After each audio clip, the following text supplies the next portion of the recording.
नमस्कार। इस खास विश्लेषण में आज हम एक ऐसे रहस्य की गहराई में जाने वाले हैं जो सच में विज्ञान की हर कसौटी को चुनौती देता है।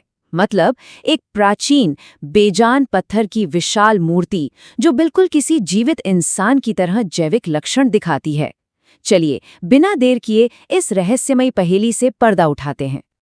अब सबसे पहले तो यही सबसे बड़ा और सुनने में एकदम असंभव लगने वाला सवाल सामने आता है कि आखिर एक ठोस पत्थर से बनी संरचना को पसीना कैसे आ सकता है। अगर हम सामान्य भौतिक विज्ञान की माने तो इसका सीधा सा जवाब ना होना चाहिए। लेकिन तिरुपति में मौजूद ये रहस्य विज्ञान की इस बहुत ही साधारण सी धारणा को पूरी तरह से पलट कर रख देता है। इस रहस्य की तह तक जाने के लिए सबसे पहले हमारा ध्यान वेंकटेश्वर मूर्ति से जुड़े उन साक्ष्यों पर जाना चाहिए जिन्हें सीधे तौर पर महसूस किया जा सकता है, यानी इसकी भौतिक विसंगतियां। 10 ये संख्या इस मूर्ति की विशालता को दर्शाती है। ये पूरे 10 फुट ऊंची, बेहद भारी और ठोस पत्थर की संरचना है। विज्ञान के सामान्य नियमों के अनुसार इतनी विशाल पत्थर की मूर्ति से बस एक ठंडी और बेजान मौजूदगी की ही उम्मीद की जाती है। लेकिन असली हैरानी तो इस आंकड़े को देखकर होती है। 110 बिना किसी भी बाहरी ऊष्मा स्रोत के ये विशाल पत्थर लगातार 110 डिग्री फ़ारेनहाइट यानी करीब 43 डिग्री सेल्सियस का तापमान बनाए रखता है।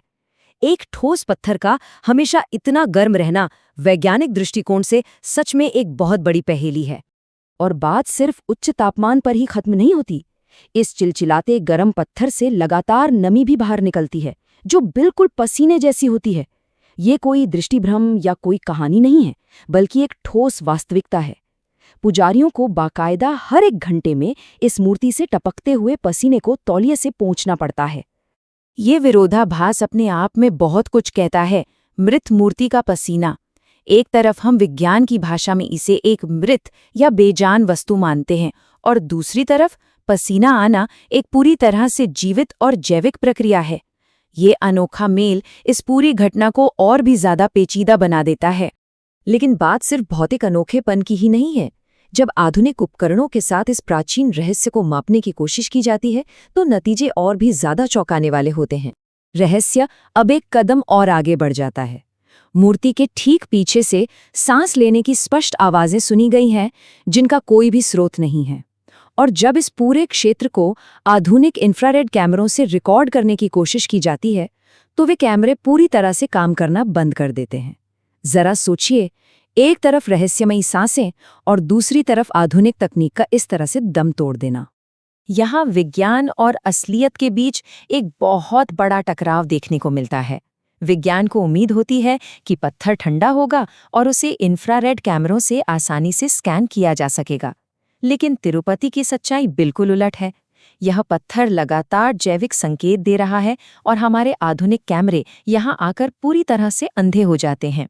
इन सभी बातों का जब विश्लेषण किया जाता है तो हम एक ऐसी जगह पहुंचते हैं जहां विज्ञान पूरी तरह से खाली नजर आता है। एक ऐसी घटना जिसका आज तक कोई स्पष्टीकरण नहीं है। सबसे अहम बात तो यही है कि विज्ञान के क्षेत्र में हुई इतनी शानदार प्रगति और हाईटेक उपकरणों के बावजूद इस जीवित प्रतीत होने वाले पत्थर के लिए वर्तमान में विज्ञान के पास बिल्कुल शून्य स्पष्टीकरण है। ये घटनाएं रोज हो रही हैं, सामने देखी जा रही हैं, लेकिन इन्हें समझा पाना अभी तक बिल्कुल नामुमकिन सा रहा है। तो अंत में ये सब हमारे सामने एक बहुत ही गहरा सवाल छोड़ जाता है।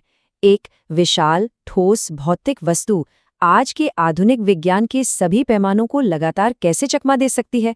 क्या दुनिया में कुछ रहस्य ऐसे भी हैं जिन्हें मापना और समझना आज की तकनीक के बस की बात नहीं? इस विश्लेषण से जुड़ने के लिए बहुत बहुत धन्यवाद।